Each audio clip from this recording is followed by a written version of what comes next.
Hi, my name's Christy. I read over 126 books in 2024, and today I am going to talk about the books that I feel were the best books that I read this year.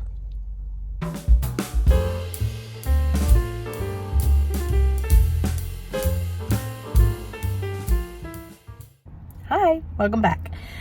So today, like I said, I am going to be talking about the books that I found to be my favorites of 2024.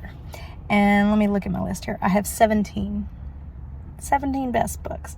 I couldn't narrow them down.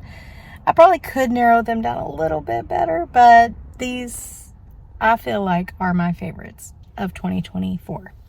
Okay. So they're not in really any specific order. They're more kind of in the order that I read them, but not necessarily. I did get a few out of order. So the first one that I read that I really enjoyed, and when I say enjoyed, some of these books aren't that I really enjoyed them as much as they were so impactful to me that I feel like they are either books that I recommend to everyone, not always, or they're books that I one day want my children to read, or they just meant a lot to me. So the first book that I felt that way about was The Handmaid's Tale by Margaret Atwood. I had not read the book. I had not seen the TV show. I hear that the TV show is a little bit different than the book, but I'm really wanting to watch that. So that's like on my plans for 2025 is to watch that TV show. But this was just a very interesting dystopian book that, women are no longer free, have the same freedoms that we have enjoyed up to this point. And it talks about they've lost those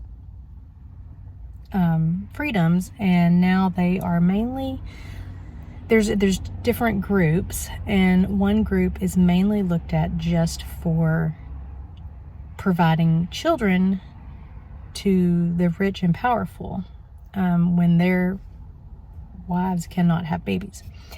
Highly recommend. It's not for young children. Most of these books probably are not, but definitely like high school age I think would be a good age to start kids reading this book. And boy, it could really bring up a lot of good discussions to be had, especially in our modern society. The next book that I read that really impacted me was The Midnight Library by Matt Haig.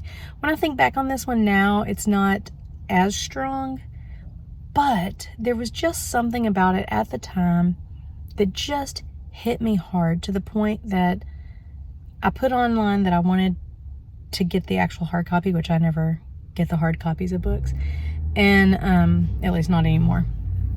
And my mother-in-law saw that and ordered the book for me, so I now have the book. I do want to read it again and go back and like make notes and stuff, but it's a book.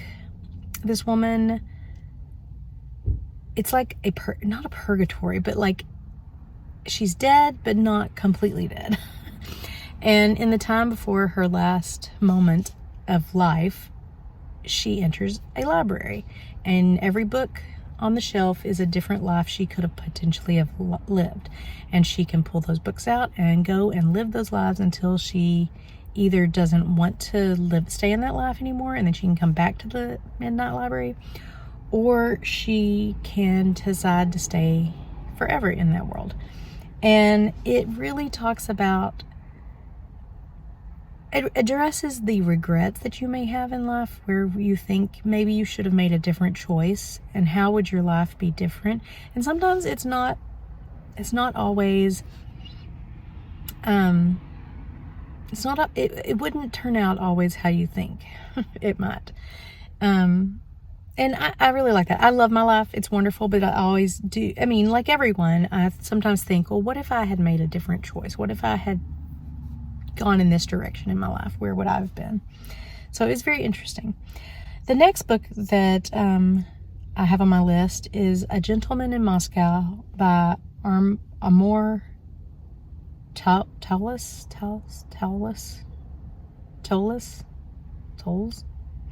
I don't know how to pronounce it. This is about a man who has been put under house arrest and made to live in this hotel. And he's there for years. And it's just about his life in this hotel and the connections with the people that he's made and all the historical changes that he has seen over time. And it's very interesting. It's a little slow. A lot of people don't like it because it is slow. They have made a movie on this, and I have not seen it, but I want to see it this year. Okay, the next book is The Guernsey Literary and Potato Pill Pie Society by Mary Ann Schaefer. This book has a long name. I know, people think it's a silly name. It kind of is, but it makes sense when you read the book or watch the movie. So, several years ago, my dad, when he's passed now, but he loved, like, the sweet romance movies. And he saw this movie, and he was like, you gotta watch this movie. And I was like, oh, do I have to? Okay, fine. We watched it, and it was so good. So good. And so I was like, this year, I was like, okay, fine, I'll read the book. And it was equally as wonderful and beautiful. And I am not a romance reader by any means, and this book is not heavy in the romance. It's more of a historical fiction, but there is a romance within that is beautiful. And I cannot say enough good things about this book. This is about a town or an island, Guernsey, just off the shores of Britain. And and this part is kind of true. I mean, it is true. The Nazis, the German army during World War II, has landed on the island and has taken over the island. And that part is true. And this is just about the people who didn't get off the island before the Germans confiscated it. And it's about their life and how they live while they're on it. And this is in the future. So the book it addresses all that, but the beginning of the book is a girl who, I think she's she writes for a magazine or a newspaper or something, and she has decided to do kind of not an expose, what's the word? She wants to tell their story. So she's writing back and forth to these people. Man, is that what it was? Maybe she's writing a book. I can't remember. Anyway, this lady is writing back and forth to these people trying to get their story about what happened. The next book was a graphic novel that I had for years and had started reading but never finished. And then I decided, I'm going to read that. And then I couldn't find it, so I had to order it. So it was one of the only actual physical books I read last year. Actually, might be the only one. And it's called Trinity, A Graphic History of the First Atomic Bomb by Jonathan Federworm. Very good. Very good. I worked for many years as a x-ray and CT tech in a hospital. And to get my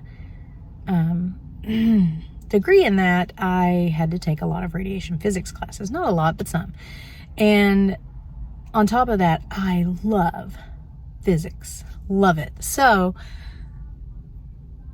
I have learned about some physics stuff just because I'm interested in it, not because it was a required class. Talking of the Midnight Library, one of my wonders is, what if I had gone into physics? What would my life have looked like? I would love to get a degree in physics. Anyway, so, and I've always been fascinated with the radiation physics and the atomic bomb and all that kind of stuff and all the nuclear energy stuff that we have today. And I feel like I have I have more than the average person an understanding of physics, and especially radiation physics, like how that works. And I learned so much from this book, just from the knowledge of physics, not just the history. The history, I knew a lot of the history already, but just in understanding the physics. I have taken several radiation physics classes, and it never clicked for me what was actually happening in the process until I read this book. It just made it so much clearer, and it finally clicked for me. It has caused me to want to read more graphic novels, especially for stuff like understanding maybe some books that are harder. I found out that there's a graphic novel for so many classic books out there, and I'm like, I really think I want to read a few of those this year. Anyway, so highly recommend it. The next book was Anne of Green Gables. I grew up watching the shows, loved them. My sister read the series year before last, and she was like, you gotta read them, you gotta read them. And so I read the first book, and just the sentimental feelings that I got from like just remembering watching the movies with my sister and my mom and my friends. And beautiful book. It's a coming of age story of a young lady who is adopted, and she's adopted by a family who thought they were adopting a boy, but they decided to keep her and raise her and give her a home. And it's just about her growing up and living her life in that town and in that family. And for 2025, I've actually finished the second book, and there's a whole series of them. Anyway, by Ellen Montgomery. I don't know if I said that. It will be a book my children will read. The next book I read was The Book Thief by Marcus Zusak. This is, here's something I didn't know, and I don't know why I didn't know this, but it is written from the perspective of death, which sounds weird, but it's beautiful. It's a beautifully written story. You will cry. If you don't, something's wrong with you. It is about a little girl's life growing up in a small German town during World War II. And it's just about the things she sees in this town, who they thought they were too small or too far away from the war to even worry about a lot of it, and then how that changes and war comes to their town, and the atrocities that they witness and all this kind of stuff. It's beautiful. It sounds like it's from an odd perspective. It is not. It's wonderful. You will love it. There is a movie. I have not seen the movie yet on my list. The next book was Project Hail Mary by Andy Weir. This is a very popular book right now. Everybody says it's wonderful. It's a top read for the year. It is. It is a wonderful book. Andy Weir, it's a sci-fi book about a man. He wakes up on a spaceship. He can't remember how he got there. He doesn't know why he's there. And he's alone. And over time, his memory starts to come back. And it's about him understanding what he is supposed to be doing. And it is such a good book. I will say Andy Weir writes heavy science, and it can be slow and boring at first because he has to explain a lot of science. And a lot of the science, like, I feel like I'm pretty high science minded. Like I've taken lots and lots of science classes.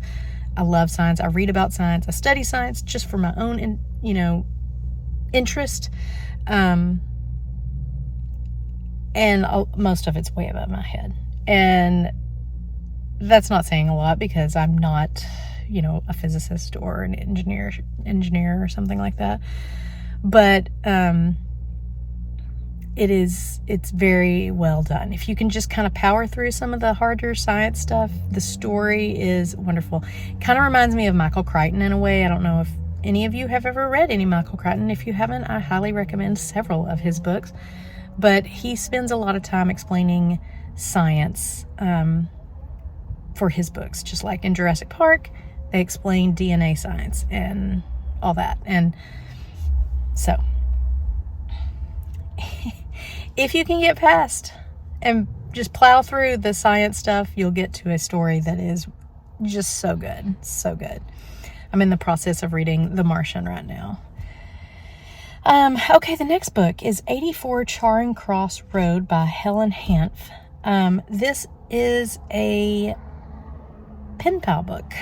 It is a book about a lady who in America, and I can't even remember, it's post World War II, but there's still, like in Britain, they're still going through a lot of, oh my gosh, what is it called when you're only allowed to buy certain foods and only so much?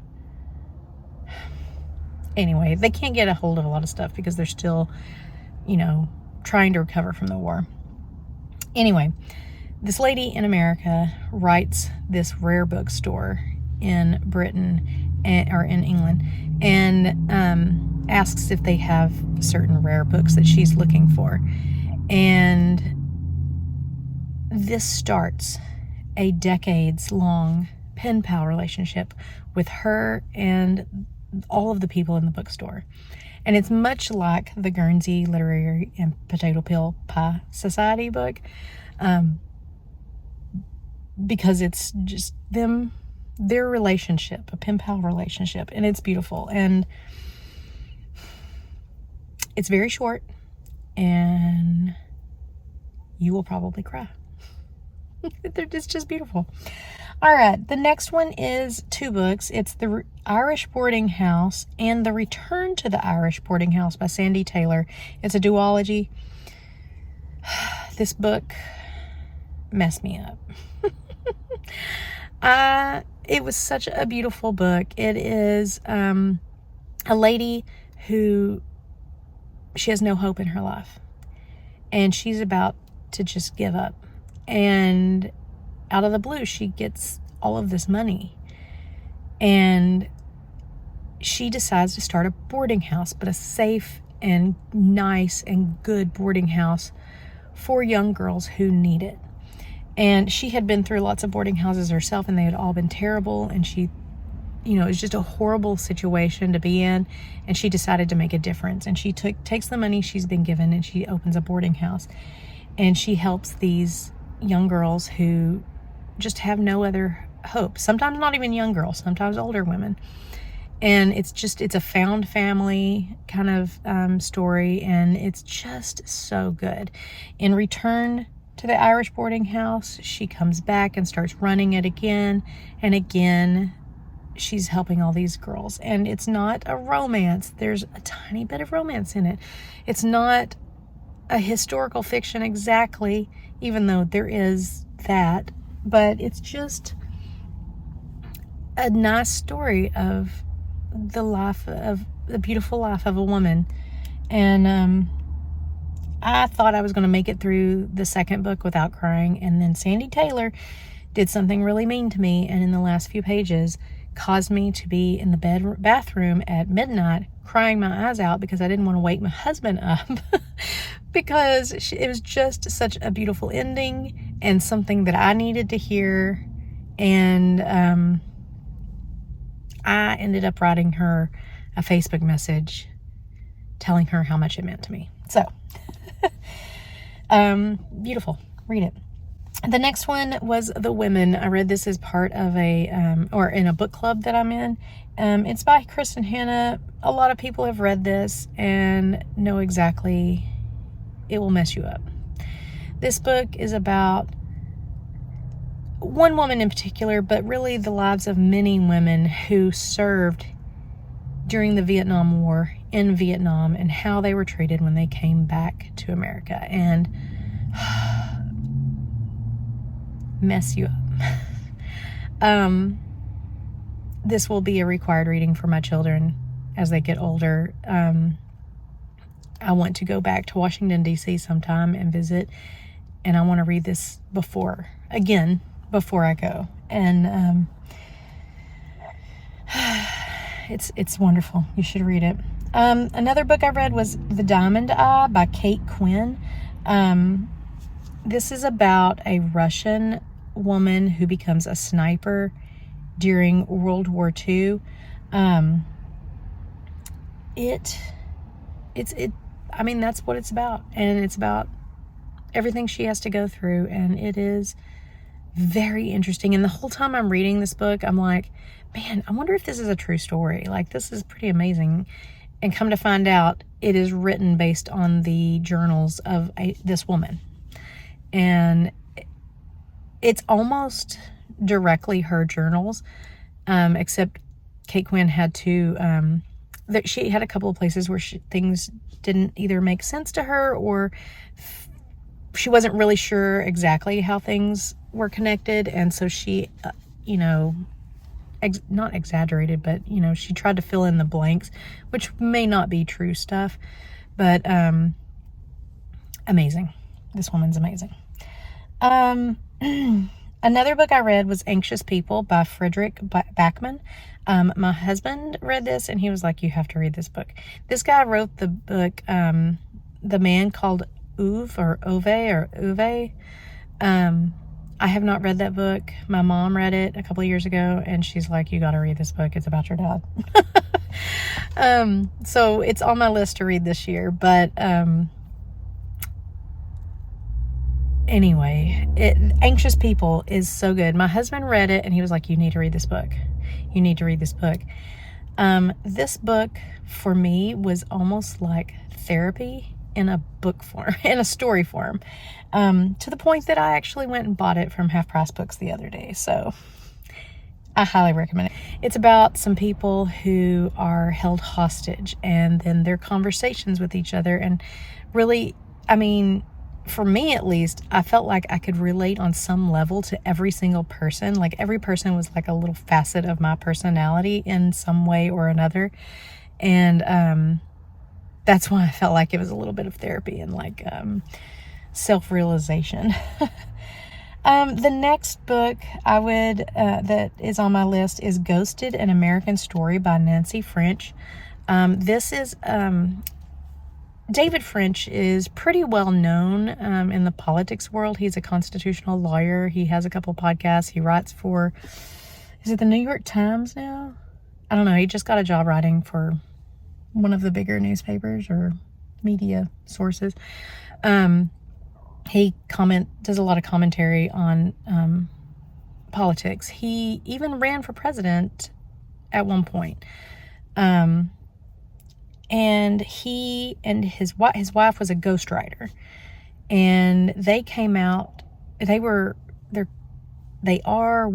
don't know, conservatives politically, but they came out and spoke against Trump, and in doing so, Nancy French lost lots of jobs for ghostwriting. And it's really not just about that. That is a portion of her story. It's more of a memoir or a biography of her whole story up to this point. And this woman has had an amazing, amazing life. Not in a great way. Like, she's gone through some really horrible, horrible things and has still come out as a beautiful soul. And I highly recommend it. The next book I have on my list is called Big Panda and Tiny Dragon by James Norbury. It is more of a kid's book. It's not really a kid's book. It speaks to every age, but it's just little nuggets of wisdom with really pretty pictures. And I don't know how else to discuss it, but I highly recommend it. It is very impactful. It is a lot of Buddhism. I'm not a Buddhist, I'm a Christian, but there is some general wisdom that is true for no matter who you are and no matter what you believe in. These are true things about life. So highly recommend that one. And then the last book on my list is The Things We Cannot Say by Kelly Rimmer. This was another book I read for book club, and man, it is a book from dual perspectives and dual timelines. So one is a young woman growing up in, oh my gosh, what was the country? Was it Poland? I think it was Poland. Anyway, she was growing up in during World War II. I read a lot of I love historical fiction, and that's like the vast majority of books but are written in.